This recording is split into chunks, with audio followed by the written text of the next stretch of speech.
I mean, those are smells we think of around Christmas, and yeah, they do kind of complement each other. And a lot of old like incenses that people would burn in a house to fumigate it, and people didn't really bathe or brush their teeth much until recent times. So those plants like that had a pleasant smell were really very valuable. I mean, we had and they didn't have indoor plumbing. They had chamber pots and such. We're pretty lucky not to live in as stinking a time as our ancestors did. He said it is mollifying, which means soothing and moistening, healing and cleansing, and has a cleansing nature. And besides its uses outwardly in wounds and ulcers, is a good diuretic and of great use in gonorrhea. And given mixed with the yolk of an egg, is serviceable against the stone and gravel. So again, kidney and bladder stones. It is likewise a good pectoral, meaning it's good for the chest, and often given in affections of the breasts and lungs. And breast, he meant chest. He doesn't mean like breast, old English way of saying things. He said tar produced of these trees, cut into pieces, piled in a heap, and being set on fire at the top, the resinous liquor is driven out by the heat of the fire, and running down is received into trenches made for it, and so put into casks, and by boiling hardened into a pitch. So that's how the resin was actually obtained. That's really how turpentine's made, actually, or used to be, in colonial times. The tar is accounted by some as a good pectoral or chest medicine and used for the obstruction of lungs and shortness of breath. From the young branches of this tree is produced this famous spruce beer, and that is true. Our ancestors made a lot of beer out of fir and spruce, and it was used for drinking purposes. It was used medicinally. It's full of vitamin C. So, in a time when people worried about scurvy and water was not clean, our ancestors drank beer. They didn't drink water. This was one that would have been, you know, spruce beer, fir beer, birch beer. Those were the go-tos. I mean, people drank that far more in England and the Celtic countries, the British Isles as they're called, than they ever did wine. They had cider from apples, and then they had tons of beers, whether from barley or from these trees, and they were very good for the immune system, and they have astringent properties, they have those diuretic properties, and they help prevent scurvy. And by this time in the 1600s, he was taking the tops of fir and boiling it with molasses and making a beer out of that. And it was actually known as balm of Gilead. Now, balm of Gilead is actually a resin from trees such as fir, but the beer itself was used as balm of Gilead, and has some relationship to the balm of Gilead mentioned in the Bible. An Irish herbal 1735 states the leaves and tops of this tree can be used against scurvy. That's just lack of vitamin C in your diet. That was like the main thing sailors had to worry about, but so did people with long winters, and they didn't have a lot of fresh produce.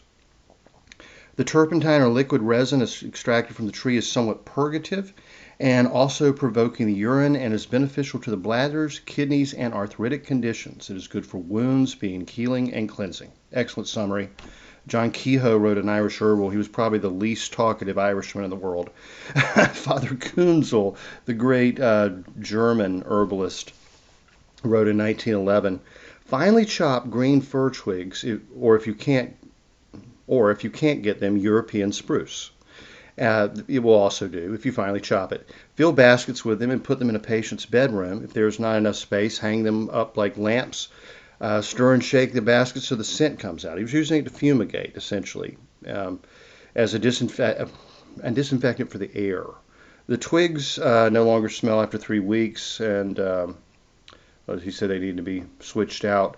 But he found that fir was specifically good in treating tuberculosis. Just the scent of it, breathing the inhalations, the fumes off of it, really seemed to help his patients' tuberculosis. So it wasn't just an old-fashioned idea of fumigation. If you ever take that fir and breathe it in, you're breathing in all those essential volatile oils, and such as that really does help with lung and sinus issues. He used it for kidneys and bladders and lungs, especially good for mucus in the urine, and a tea made for the lungs. Patients drink for 2 to 3 weeks, and also helps with kidney and bladder functions. Furthermore, warm herbs such as marjoram, thyme, and nettles are placed as a poultice as close to the kidneys and bladder as possible, and worn during the cold season continuously. So, used it, in various ways. 1905, Thompsonians were using fir.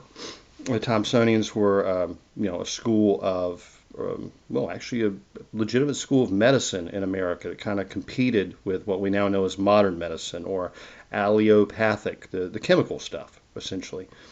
Under their 1905 book, The Thompsonian System of Medicine, they said the balsam fir is obtained from a tree, the balsam fir, a tree known in all parts of the country, and the product balsam, I guess a distillation of the tree, is taken from small blisters which form in the bark. It is, it's the resin. That's what it is. It's the resin. It is of a very healing nature and is good to remove internal soreness. In cases where the mucous membrane is irritated, it should not be given, but is very good in relaxed and torpid cases, as in cystitis and renal congestion, GLEAT, etc.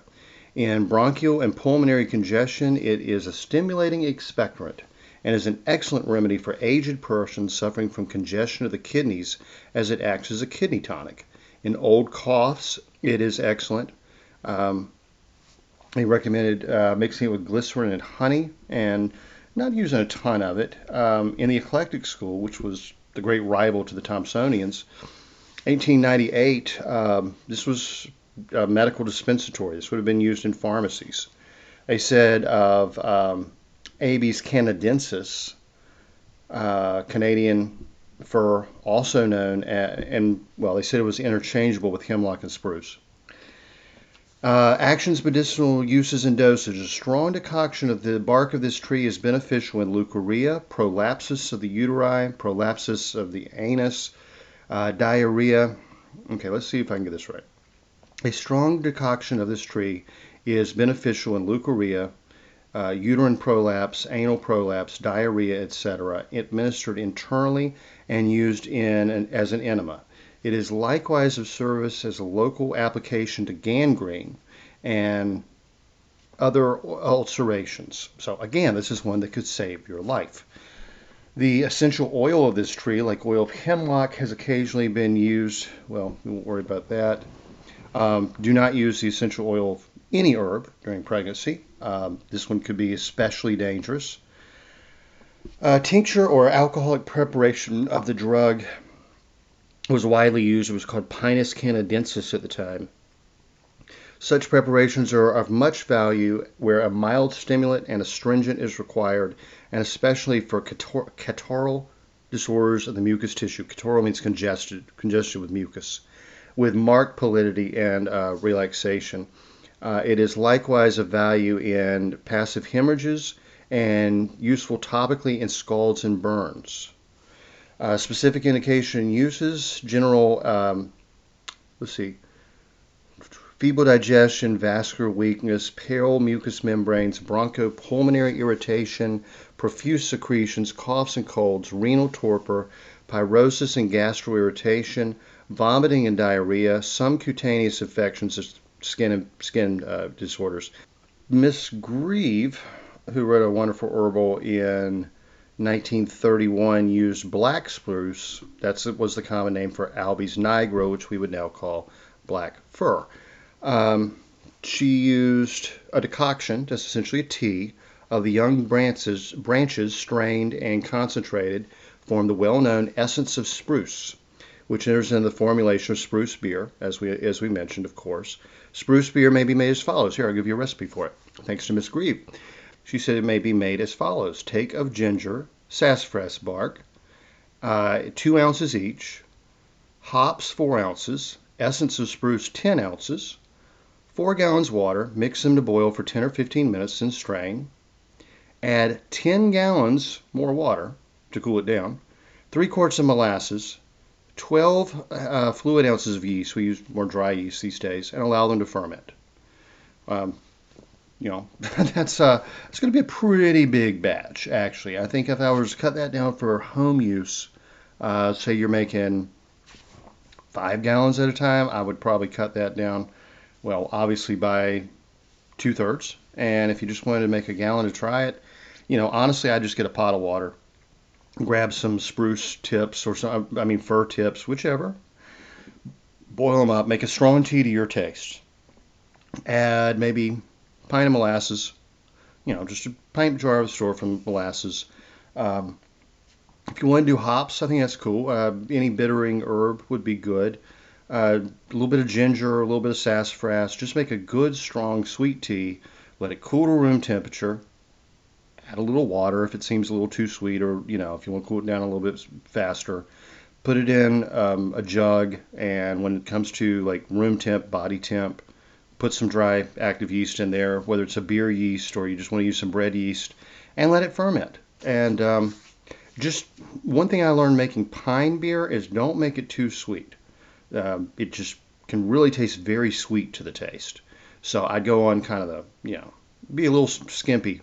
I wouldn't use any extra sugar other than those molasses. And that should be about the right amount of molasses for a gallon. And some bittering agent probably would be good because it can be a little sweet. So hops are really any other bitter herb of your choice. There's a whole book by Stephen Herod Buhner called Sacred and Healing Herbal Beers, which really gets into all these old beer recipes and all the plants they used before they had hops. Let's see, mugwort would be actually probably the most common before hops came along. And hops were actually introduced by St. Hildegard von Bingen. So it's another thing we owe her for. In, let's see, more modern use, Plants for a Future says, the resin obtained from the balsam fir has been used throughout the world and is a very effective antiseptic and healing agent. It is used as a healing and analgesic protective for covering burns, bruises, wounds, and sores. It is also used to treat sore nipples and is said to be one of the best curatives for a sore throat. The buds, resin, and sap are used in folk remedies for treating cancers, corns, and warts. The resin is also antiscorbutic, diuretic, stimulating, tonic. Antiscorbutic just means it has vitamin C. It helps with scurvy. Diaphoretic means it breaks a fever. Diuretic removes excess fluid. Stimulant, it means it stimulates. And tonic means it tones that tissue, and is also good for digestion. It is used internally in proprietary mixtures to treat cough and diarrhea. Though taken in excess, it is purgative, means it'll give you diarrhea. A warm liquid of the gummy sap was drunk as a treatment for gonorrhea. A tea made from the leaves is antiscorbutic and is used as a treatment of coughs, colds, and fevers. The leaves and young shoots are best harvested in the spring and dried for later use. This plant was widely used medicinally by North American Indian tribes. The resin was used as an antiseptic healing agent applied to wounds, sores, bites, etc. It was also used as an inhalant to treat headaches and taken internally to treat colds, sore throats, and various other complaints. Been often used in sweat lodges as well, often used in saunas, from Sweden to Russia for the very same purposes. Very good for the lungs, helps induce sweating. I think, we'll wrap it up there. I got a lot more information in the book. This is the Medicinal Trees of the American Southeast, an Herbalist Guide. The link will be in the show notes. I'm